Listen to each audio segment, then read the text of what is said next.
Par l'imam Ratib de Koungheul, ensuite le curé de la paroisse, donner la parole à M. le maire de la commune de Koungheul, représenté par son premier adjoint, M. Mamadou Ndiaye, le conseil départemental de Koungheul, représenté par son premier adjoint, Koli Diouf Ndaw, et Ousmane Senghor, le secrétaire général, qui sont là, le chef du personnel de la préfecture, notre oncle Mamoudou Mouar Kamara, qui va parler au nom des agents de la préfecture, l'amicale du CDD, le président étant absent, M. Sonar Ngom, le vice-président va devoir parler en leur nom, l'IF de Koungheul Mamoudou Oumar Gueye, qui est là, va parler au nom de l'amicale, et ensuite le préfet va devoir prendre la parole pour remercier toute l'assistance et dire au revoir au nouveau sous-préfet de Koussanar. Nous allons procéder à la remise des cadeaux à M. le sous-préfet de Koussanar, et ensuite le dernier mot va revenir à M. le sous-préfet de Koussanar, M. Pape Abdoulaye Ba. C'était ça l'instruction de M. le préfet du département de Koungheul, M. Ousmane Niang. Donc sans plus tarder, je crois que le curé est là, le curé de la paroisse. Nga defal ñu ñaan ñu jublu ci liggéey bi. Suñu paree jox aussi benn chef de service mu def ñaan aussi suñu diine ñaari diine yépp ñu def ci ñaan doog a jublu ci liggéey bi. Vraiment généreux. Donc je suis très content de la nomination. Il va beaucoup nous manquer. Voilà, mais on ne peut que prier pour lui. Donc nous prions que le bon Dieu qui est tout puissant, qui connaît tout, puisse l'accompagner, qu'il puisse avoir une grande réussite dans tout ce qu'il fera, qu'il puisse le protéger et lui donner de servir encore comme il l'a toujours fait, et que le bon Dieu puisse veiller sur sa famille avec ses collaborateurs. Que ta grâce, Seigneur notre Père, se répande dans nos cœurs. Par le message de l'ange, tu nous as fait connaître l'incarnation de ton Fils bien-aimé. Conduis-nous par sa passion et par sa croix jusqu'à la gloire de la résurrection. Par Jésus le Christ, notre Seigneur. Que le Seigneur puisse bénir son chemin, bénir cette assemblée au nom du Père et du Fils et du Saint-Esprit. Amen. Voilà, merci. Vous me faites en me demandant de prononcer une prière à l'endroit de M. Pape Abdoulaye Ba, qui va nous quitter. La séparation, elle est toujours douloureuse. Surtout quand il s'agit d'une personne qui nous a été très chère, très utile. M. Pape Abdoulaye Ba, d'une grande générosité, une grande courtoisie également. Et nous prions pour que la promotion qu'il a aujourd'hui, donc en étant nommé sous-préfet de Koussanar, que cette promotion ne s'arrête pas là et qu'il continue de gravir les échelons jusqu'à un sommet que lui-même ne peut-être prévoit pas, que nous ne prévoyons pas non plus. Donc li ñu bëggoon mooy ñu jéem a musul seytaane jul si sallallahu alayhi wa sallam yonent bi jàng Fatiha ayatu kursi yu falaxi ak naas yi tëjee ko si salatu ala nabi wala salatu Fatiha. Mes chers les sous-préfets, mes chers les membres du CDD, chers invités, préfet, vous me permettrez de m'exprimer en wolof, surtout pour mieux vraiment exprimer nos sentiments, qui sont des sentiments de joie, et je pense qu'ils sont partagés par l'assistance, sans jamais aucun doute.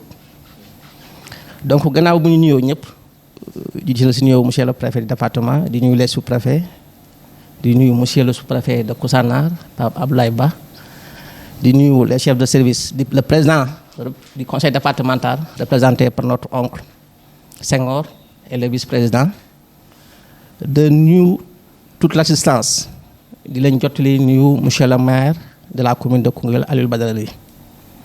Tey ma amoon yéene lool pour teew fi, donc mu am ngant waxoon nañu vraiment représenté ko non seulement à son nom mais aussi au nom de tout le conseil municipal, donc mais aussi au nom de façon générale au nom de la population de Koungheul, de la commune de Koungheul. Yaakaar naa ne tey kaddu yi mën na bañ a gudd ndax li ñu fa dajale tey mbégte la. Xam naa ne tey xol yépp tey ce sentiment de joie là vraiment moom la ñuy yëg ndax lii lu ñëpp doon ñaan la ndax lu ñëpp aussi yéene woon la préfet Ba waaw bu mën a ñëpp mën naa wax ne toute la population du département de façon générale waaw donc muy bési mbégte ba tax na kàddu yi war naa mën a bañ a gudd di témoigner rek au nom donc du maire vraiment c'est la personne de Pape Amadou Ba le sous-préfet de Koussanar ak collaboration bi ñu jot a am le temps donc là y a passé donc avec nous donc dans la commune de Koungheul dans le cadre personnel mais surtout dans le cadre aussi professionnel comme ni ko lu kii waxee sànq muy nit ku baax nit ku yaatu nit ku disponible nit ku ubbeeku donc loolu am na solo man personnellement je suis le mieux placé pour faire ce témoignage donc au nom de la mairie ndax yu si bëri man la doon woo le maire n'est pas là donc par le biais du préfet donc en rapport avec le préfet donc moo tax collaboration boobu vraiment mën naa ko seede si sa personne moo ëpp solo dans le cadre professionnel donc le préfet est mieux indiqué pour faire ce témoignage mais ñu témoignage yu ñuy def à son endroit moo diggante nit ak nit. ñoo ngi nuyu ñëpp ñi fi teew ñëpp di jiital nuyoo bi ci préfet chez le préfet di ci teg les sous-préfets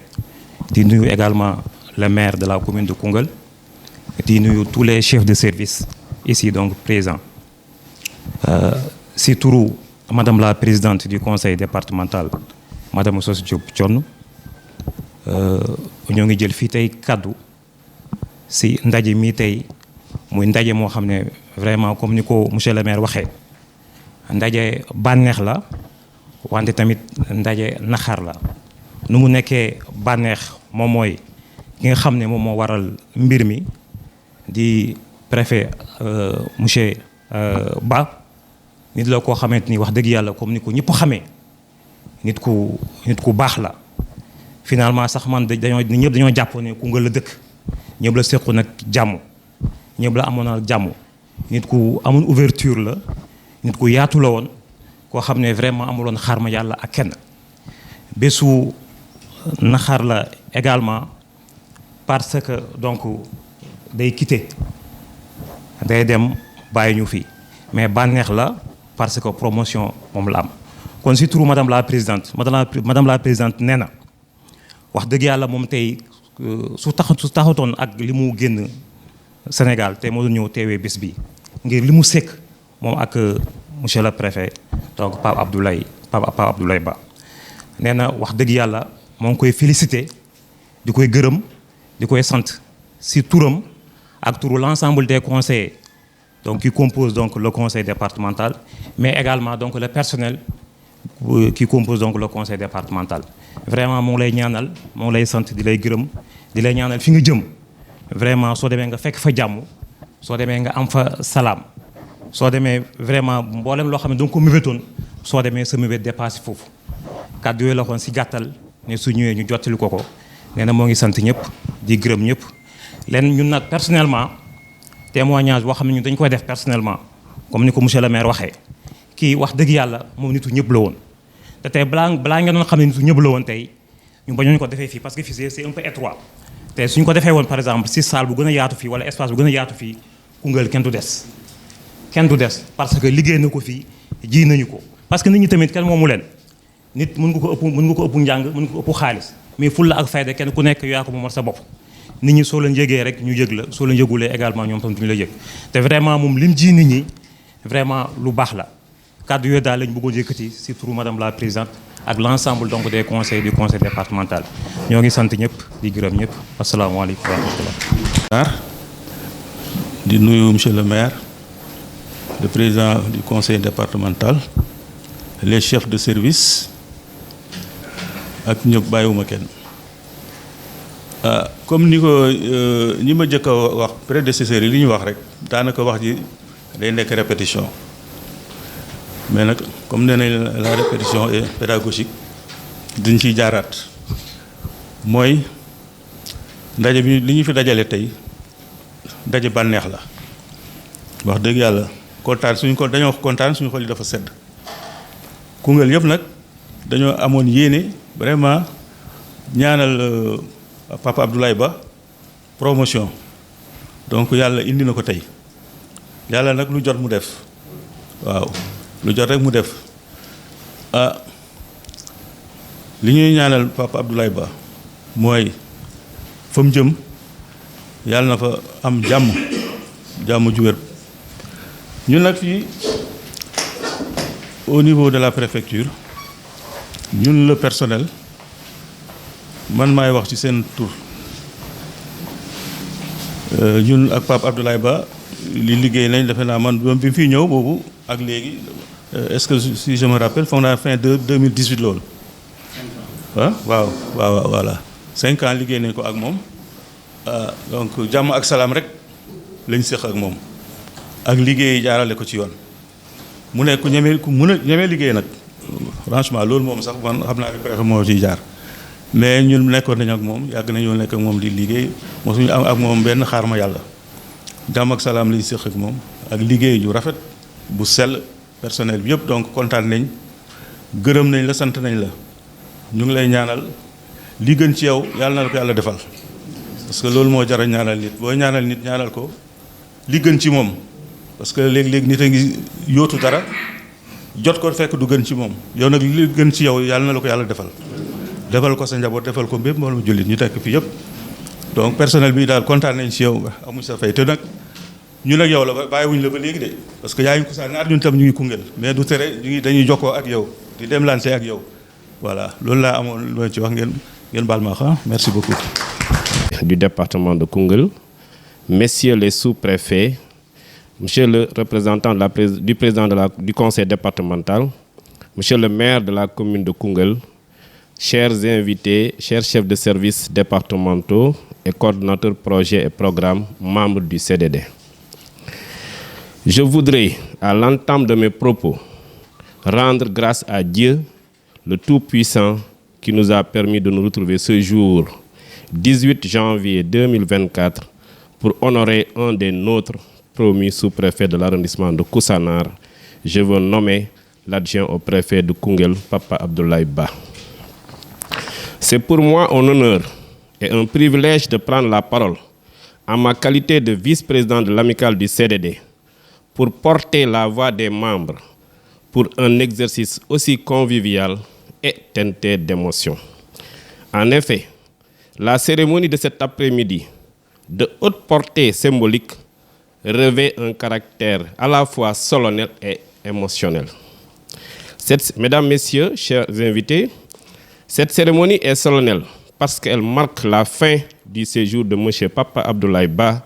comme adjoint au préfet de Koungheul après 5 années et 2 mois de loyaux services. Durant cette période, il a marqué plus d'un par sa disponibilité, son ouverture d'esprit, sa capacité d'écoute, son endurance, sa courtoisie, son humilité, son sens élevé des responsabilités. Ce moment constitue pour nous une opportunité pour lui témoigner notre gratitude et nos sincères remerciements pour la franche collaboration envers tous les membres de l'amicale de ce CDD. Mesdames, Messieurs, certes, une séparation n'est jamais aisée, fût-elle juste temporaire. C'est en ce sens que cette cérémonie revêt son caractère émotionnel. En effet, durant ces années, nous avons partagé non seulement des moments de travail, mais surtout d'intenses moments de bonheur et de difficultés dans le cadre de cette amicale qu'il a su aider à redynamiser, à structurer, laissant une marque indélébile que l'histoire retiendra. Grâce à sa clairvoyance et à la confiance de ses supérieurs, notamment M. le préfet Ousmane Niang, il a su amener le CDD à organiser plusieurs activités et à impulser des relations de collaboration très dynamiques entre les chefs de service départementaux. Monsieur le préfet, merci pour cette occasion que vous nous donnez de rendre hommage à votre adjoint sortant. Mesdames, Messieurs, les invités, permettez-moi de dire à Papa Abdoulaye Ba que l'amicale, à travers ma voix, n'oubliera jamais ses actions et qu'elle vous souhaite un bon séjour, un séjour plein de santé, de paix et de réussite à la tête de la circonscription de Koussanar où la République a besoin de vous. Sachez que vous serez toujours présents parmi nous, et quand bien même que nous ne partagerons plus le même espace géographique. En ce moment, chacun de nous, chacun d'entre vous devine cette émotion profonde qui m'étreint. Cette émotion, j'aurais pu la qualifier, j'aurais pu l'exprimer dans un mot, j'aurais pu dire simplement merci. Du nouveau sous-préfet de Koussanar. Et moi, en 2020, depuis 3 ans, on est ensemble. Di liggéey man ak moom de lu ma gis ci moom dafa loo xam ne daanaka jafe na ci adjoint parce que bu mu fa ñëwee parce que ñun en tant que autorité du ñu ñëwee am ay adjoint dañuy seetlu dañ leen di xool ndax ñoom liggéey bu ñu leen sant dinañ ko def bu baax wala déet ndawlu ma 1 mois mais ma gis ne adjoint boo xam ne luñ koy laaj lépp mu ngi koy def de adjoint bu mel noonu doo ko amee daanaka yow en tant que chef da ngay dootoo amati problème moo tax fii ñoom ñëpp xam nañ ko fii balaa ma fii ñëw presque 10 heures jot na ça je vous le dis du may génn aussi moom laa fi bàyyi moo fi njëkk moo fi mujj parce que pour man lu ma woon confiance bu ma woon ak liggéey fullam bu ma woon moo taxoon daanaka ma jox ko clé préfecture bi fii lu ñu fiy def yëpp daanaka moom la man dafa fi nekk rek signé rek laa fi nekkee agent wooy ma signé de lu may indil en général du ko corriger moo tax lii bettu ma si moom la fekk mu am promotion bi parce que aussi administration dafa nu mu tëddee surtout administration territoriale nit ñi ñëpp la ñu xam fii muy gouverneur yi adjoint gouverneur yi préfet yi adjoint préfet yi sous préfet yi adjoint sous préfet yi xam nañu ñu fiy liggéey ak ñu fi liggéey du promotion de am en général dañuy xool ñuy liggéey ñu defal leen promotion de loolu moo ko dal tey de du gisee li am en général parce que le DGT bu nga xam ne moom moo nekk léegi suñu directeur de l'administration territoriale moo nekkoon suñu gouverneur de xam na production buy génne fii au niveau de la préfecture de Koungheul moo tax bu ñu ko falee rek en général am na yu bëri lu ma waxuma ko nag parce que xam naa ko donc moom lu ñu koy waxal yépp ci moom la parce que liggéeyam da ko fonk liggéeyam jox na ko àqam de am na ay qualité professionnelle yoo xam ne moom la ñuy laaj ci leader mooy la loyauté am na ko li fi xew du mu fa nekk du ma ñëwee yépp la may tegal ci table bi discrétion aussi am na ko parce que fii ñëpp Koungheul la ñëpp xamante ne musuma dégg ci biti lu xew fii ñu génne ko fi de en général le courrier secret man ak moom rek ñoo koy laal loo xam ne warul génn loo xam ne waxu biir néeg la man ak moom rek ñoo koy laal fii parce que administration noonu la tëddee de yu bëri xaw nañ fi mais musuma dégg dox ci mbedd mi ma dégg ne dara génn na fi donc loolu day wane ne qualité boo xam ne la nekk na ci moom le professionnalisme bu muy wone aussi mu ngi ci moom aussi jàmbaaram aussi ci liggéeyam gis nañ ko parce que aussi loolu la fi wone depuis 3 ans qu'on est là donc du ñuy am tey promotion kooku méritam la du caaganu Massamba du caaganu Massamba du caaganu Mademba c'est son mérite moo ko mérité moo tax tey ñu def ko comme le sous-préfet de Koussanar àddina nag noonu la tëddee tey da ngeen di nekk tey suba ngeen taxaloo ko parce que administration moo tëddee noonu ñun ñu ñuy wax nii daanaka on a parcouru tout le Sénégal du nord au sud de l'est à l'ouest centre bi moo desoon ñëw naa fi je pense que doo moytu sama carrière fii laa koy terminer parce que lu ma deseti bëreetu bon on a fait plus de 35 ans dans l'administration dans la fonction publique. Donc kii dañ koy ñaanal pour carrière bu muy commencé waat parce que dafa ibbiwaat beneen page ci carrière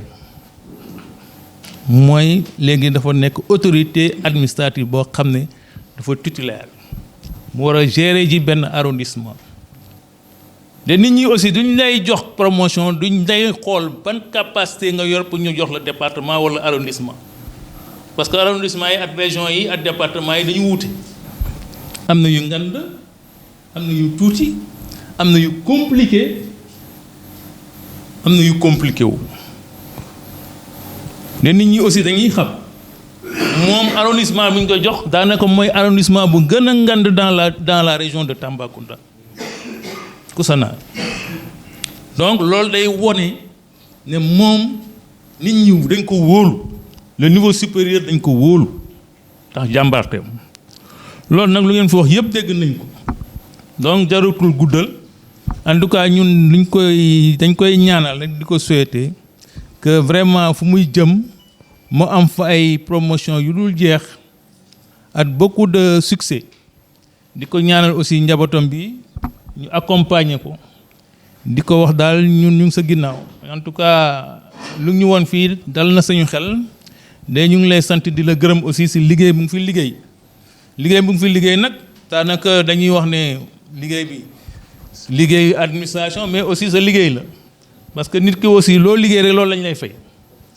lay fay te yàlla tey moo la fay luñ la def tey en tout cas ñu ngi lay ñaanal la di la wax vraiment fu ngay dem lal na gën fu nga jógee d'autant plus que réew mi moom ñëpp xam nañu mu tëddee dañuy dem ci élection ñu ngi ñaan aussi élection yi nga organiser ko ci jàmm ak salaam ci sa arrondissement di dégg naa arrondissement bu nganda la loolu aussi ñu ngi la koy ñaanal bu baax a baax en tout cas je pense que daal ñun daal amatuñu lu ñuy wax suñu xol dafa fees ndax lu ñu won fii ci préfecture bi fii ci Koungheul parce que yàlla waxoon ñoo fiy daje parce que aussi kenn xamul foo jëm suba dangay xëy rek yàlla ñëw ay mbiram ne la ole yéen ñaar la ñu boole mais nit ki doo leen nekkee di liggéey aussi il faut ngeen di joxante cër man dama nekk nit koo xam ne fu ma dem sama agent wala sama ay collaborateur dama leen di jox cër parce que aussi loolu mooy àddina bi yow rek mënoo lépp kenn masalul kenn dara suñu borom rek moo masal donc loolu dafa am solo mooy foo munti dem aussi sa ñu nga wër tu crées des leaders loolu mooy leader jox confiance ñu la wër ñooy ñi lay jàppale ci liggéey bi pour que sa liggéey mu gën a mën a dox loolu aussi ñu ngi la koy ñaan bu baax a baax en tout cas ñun am nañu confiance bu baax ci yow ñu ngi lay sant di la gërëm bu baax a baax et loolu laa amoon lu may wax ñu ngi leen di sant di leen gërëm jërë ngeen jëf wasalaam merci beaucoup. di sant yàlla di julli ci yonent bi sallallahu alayhi wa sallam ginnaaw bu ñu mayee ñu dund ba fekkee bés fu mel nii ñu ngi aussi ngeen permettre ma rendre hommage à mes deux parents ñi nga xam ne ñoom dëddu bu yàggul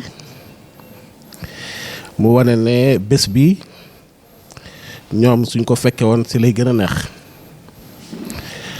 waaye yàlla suñu borom kenn mënul xaccoo ak moom ma leen di ñaanal rek fa nga xam ne foofu lañ nekk yàlla xare leen ci àjjana yu gën a kawe. bés bi nag monsieur le préfet dafa doon bés bu màgg ci man muy bés boo xam ne day marquer un tournant décisif ci sama carrière administrative muy nag bés boo xam ne dama koy jagleel rek ay remerciements. bésu remerciement la remerciement yi nag di la ci jiital yow préfet Ousmane Niang parce que comme nu nga ko waxee depuis 2020 bu fi ñëwee teg nga ma foo xamante ni mën naa wax ne liggéey naa ak autorité administrative yu bari mais teg nga ma foo xamante ni ci yow la amee parce que mën naa wax ne bi nga ñëwee da nga wax rek sax ne dawal nga 1 mois di ma observer mais man dama jàpp ne da nga ñëw rek jox ma confiance jël lépp teg sama loxo loolu nag ma jàpp si ni comme nous l'avons commencé à voir ce bureau, c'est une forme d'encadrement. Nga mettre ma à l'expérience defe naa loolu jëlee naa ci loo xam ne may na ma tey comme nu nga ko waxee ñu yëkkati ma jox ma poste bu mel nii defe naa loolu buy mën a am tey si sa taxawaay bi nga taxaw ak man nga feeñal ma bañ gis ma ba man ma ràññi loolu defe naa ne moom nga def ci man ma lay sant bu baax a baax a baax sama collaboration ak yow su amee lu ci manqué rek ci man la mais yow matal nga lépp def nga lépp kon ma lay sant bu baax a baax si taxawaay boobu nga xam ne taxaw nga ko ci man à travers vous may sant le président de la République ci wóolute gi mu wóolu ma ba tabb ma sous-préfet de Koussanar si proposition ministre de l'Intérieur ak aussi mën naa wax ne aussi proposition DGAT Manel parce que nekk nañ fi liggéey ensemble mu am ràññee ak ràññee ba am lu mu ràññee loolu mu ràññee nag xëy na moom la concrétiser su ministère de l'Intérieur nangoo proposition la nangu ko moom it proposé ko président de la République mu def ko kon nag à travers vous maa ngi leen di remercier di leen gërëm bu baax a baax a baax.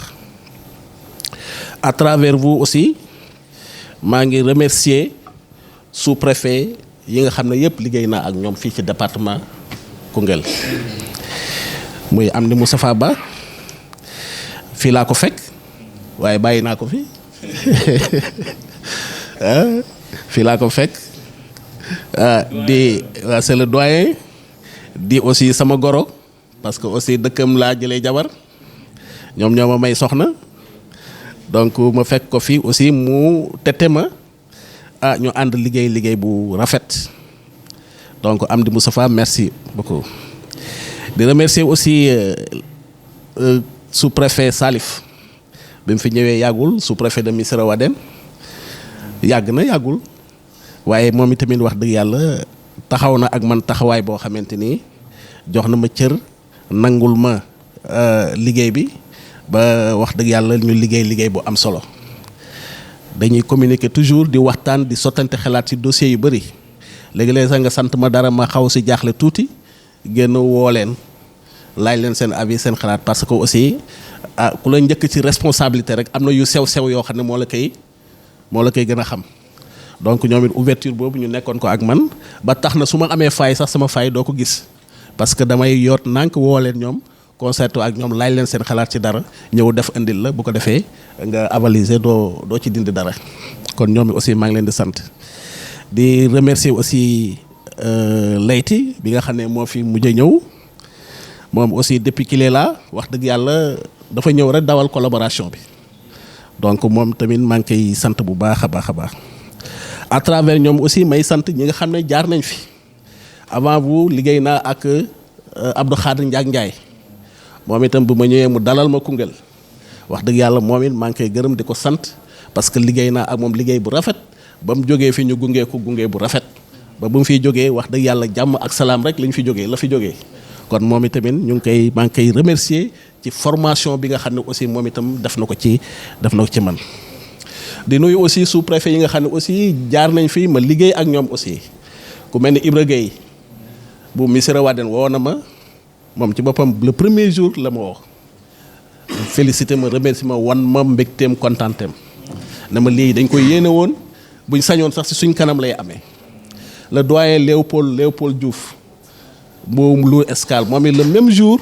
la ma woo moom it wan ma kontaanteem que ni wax dëgg yàlla su sañoon lii am ni si seen kanam lay amee kon donc loolu yëpp doon ay affection yoo xam ne war nañ ma ko ba si adjoint sous-préfet yu fi jógee Gassama le même jour ñoom ñëpp Touré bi nga nekkaloon moom itamit Ndaw ñoom ñu fi jaar ñëpp même jour la ñu woote wu fësal seen bëgg seen mbégte donc di remercier encore les 2 adjoints yu nga xam ne ñoom mujj a ñëw ñoom aussi macha allah depuis bu ñu ñëwee moom itam collaboration bi dañ ko continuer comme ni ñu ko doon defee. monsieur le préfet maa ngi aussi toujours si remerciement yi loolu rek laa mën a def di remercier les collectivités territoriales les maires le maire de la commune de Koungheul le président du conseil départemental ak ñi ko fi teewal yëpp di rafetlu ànd bi nga xam ne ànd nañ ko liggéey ko ci département bi te wax dëgg yàlla mosul am benn jafe-jafe monsieur le maire Ndiaye wax dëgg yàlla ni nga ko waxee Badou lii lu mu fi nekk bëriwul maa ngi koy remercier à travers vous mais lu ci bëri mën a yow ñoo ko doon liggéey ànd nañ fu nekk réunion bu nekk ñooy ànd dem fi ñuy dem Kaffrine man presque mën a yow ñoo bokk oto dem donc loolu nag c'est dans le cadre de la collaboration léegi-léeg nga woo ma gëstu dara laaj ma et cetera moo wax la ci sama xam-xam ci sama xalaat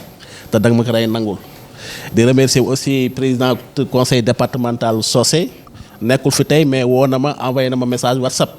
ne ma maa ngi Canada waaye tey su ma tey vraiment bés bi bëggoon naa ko fekkee mais dinaa yónnee ay ndaw yu ma teewal effectivement noonu la ko def SG ak vice président SG nag mën naa wax ne gannaaw bu liggéey bi jàllee mën naa wax ne sama tonton la sama papa la parce que moom ak samay papa ñoo dëkkandoo Dakar dëkk ci benn quartier doon ay xarit donc moom aussi moom it mu taxawaay boobu ci man di conseiller di ma suivre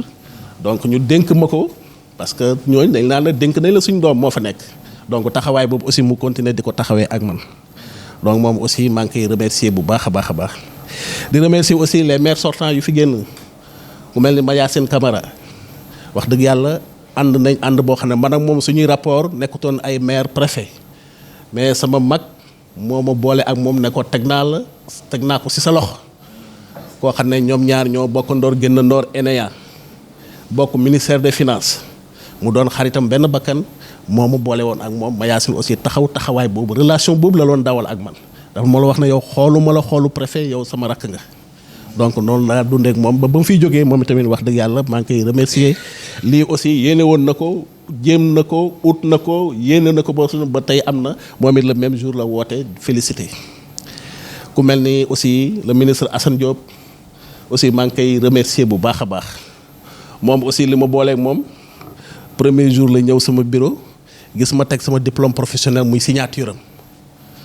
mu ne ma kii kan la yow la ma ne ko waaw mu ne ma ne ko sama diplôme professionnel yaa ko signé en tant que ministre de la santé moom itamit loolu la ma téewe woon téew ma si anam boobu ñu ànd ma moom ànd bu rafet. ci remerciement yi aussi may remercier bu baax ñi nga xam ne ànd naa ak ñoom ci département bi muy l'amicale du CDD les chefs de service ku lim juum mais mënoon naa lim seen tur ñoom ñëpp ku ci nekk rek am naa yow relation particulière boo xam ne mënoon naa ko wax tey mais ngeen jéggal ma ko rek bu ma limee rek dinaa juum mais yéen ñëpp sant naa leen gërëm naa leen te ku ci nekk ci yéen xam ngeen fu ma toll ci yéen donc maa ngi leen di remercier ci collaboration bi nga xam ne am nañ ko mu doon une collaboration franche mu doon une collaboration boo xam ne avec loyauté moom ngeen àndee woon ak man lu ma soxla taxaw ngeen ci lu ma leen laaj ci liggéey bi répondre ngeen sans benn jafe-jafe donc loolu maa ngi leen ci gërëm bu baax tous les membres du CRD tous les chefs de service ici présents di remercier encore monsieur le préfet le personnel de la préfecture wax dëgg yàlla liggéey nañ ak ñoom liggéey bu am solo muy ñoo xam ne pratiquement danga leen jël teg leen ci sama loxo ma ànd ak ñoom ci liggéey bi mosuñ ma ñoru lépp lu ma leen sant def nañ ko ñoom itamit ñu am collaboration boo xam ne dans la franchise ak aussi avec loyauté jiital ci Lat Camara moom mi nga xam ne mooy doyen bi waaye moom itamit wax dëgg yàlla joxoon ma cër bu am solo kon Lat maa ngi lay remercier bu baax yow ak personnel préfecture remerciement boo xam ne amul fu mu yem sant naa leen gërëm naa leen di remercier aussi les groupements de femmes les organisations féminines ku mel ni la présidente du comité consultatif Aïda Camara bi réseau bu mu yoree maa ko njëkk a monté mooy réseau des femmes de l'Ouest africaine et cetera les femmes opérateurs économiques maa ko monté fële à la préfecture ñu dem ba tey moom mu nekk présidente régionale de ce réseau. donc ñoom aussi guru jigéen ñi ma ànd ak ñoom liggéey boo xam ne liggéey bu am solo lu ko gënoon a yombal nag sama liggéey ak ñoom c'est parce que fi ma jaaroon la ci wàllu développement communautaire mais aussi ma sawaroon liggéey si kii parce que man aussi sama mémoire de fin d'études si jigéen ñi laa ko def sur la femme rurale. donc loolu doonoon lu may gën di pousser fu ma dem rek damay xaw a nemmeeku jigéen ñi di xaw a penché wu si seen côté pour di leen gën a jàppale ñoom itam ñu ànd ci liggéey bu rafet boo xamante ni fii ci département bi lu nekk ñu may laaj conseil lu ñu bëgg même dossier bu ñu monté sax dina ñëw ne ma nan jàppale ñu si monté dossier et cetera. donc groupement de femmes yëpp maa ngi leen di remercier bu baax a baax di remercier aussi monsieur le préfet les associations de jeunes ñoom aussi wax dëgg yàlla surtout conseil départemental de la jeunesse ak seen kuréel yu ñu ànd yëpp ak ODCAV amuñ benn xaar ma yàlla ñoom itamit fuñ toll ay conseil lañ may laaj ma ànd ak ñoom di liggéey ci sa ndigal ci sa lépp lu ñu am activité yu ñu def rek ànd nañ def ko ci jàmm ak salaam. donc ñoom aussi maa ngi leen di remercier di leen gërëm di leen sant di remercier aussi les autorités religieuses et coutumières curé comme nu nga ko waxee léegi vraiment maa ngi yow am nañ des relations particulières donc jàmm ak salaam foo toll yaa ngi may woo di ma nemmeeku di ma conseil wax dëgg yàlla suñu relation sori na kon donc maa ngi lay remercier bu baax a baax ci taxawaay bi ak noonu la demee aussi avec les autorités musulmanes muy imam yi ci dëkk bi yëpp wax dëgg yàlla jàmm ak salaam rek laa liggéey ak ñoom ba ma fi jógee tey bésu tey bi donc ñoom ñëpp maa ngi leen di sant di leen gërëm di remercier aussi ñaar particulièrement muy le chargé du protocole de la préfecture Youssou Diop moom aussi une très bonne collaboration donc activités yu ñuy def yëpp nga xam ne dañ ko ci laaj xalaatam moom itam wax dëgg yàlla loolu jàpp na ci bu baax a baax ak exceptionnellement monsieur Guère Tunkara moom aussi wax dëgg yàlla Tunkara merci beaucoup merci pour tout ce que vous avez fait pour moi merci encore une fois xam naa jërëjëf donc kàddu remerciement yooyu monsieur le préfet rek laa mënoon a def ci bés bu mel nii comme nu ma ko waxee encore tous les chefs de service ku ci nekk fa nga toog ñëw naa jox naa la loxo di la remercier bu baax a baax ci collaboration bi nga xam ne am nañ ko su dee am na ñu ma fàttee njuumte la mais ñu fi teew ñëpp sant naa leen gërëm naa leen lu ma soxla rek mooy ci nouvelle mission bii ñu jox ma mooy ñaan laa soxla di leen tàllal loxo ngeen ñaanal ma ba kóolute bii ñu am ci man bu mu doon kóolute bu yàqu yàlla dimbale ma jox ma ci ndam ba nga xamante ni yeneen i ndam dana ci bokk je m'efforcerai à garder ces relations là yi nga xam ne jot nañ ko am ba pare monsieur le préfet ba tey dénk naa la sama bopp c'est pas parce que jógee naa fi mais maa ngi Koussanar am na loo xam ne su ma jaaxlee mën naa la woo consulter la ba tey ne la telle chose kat loo ci xam loo ma ci xelal et cetera donc pour walla ne la tàllal naa la sama loxo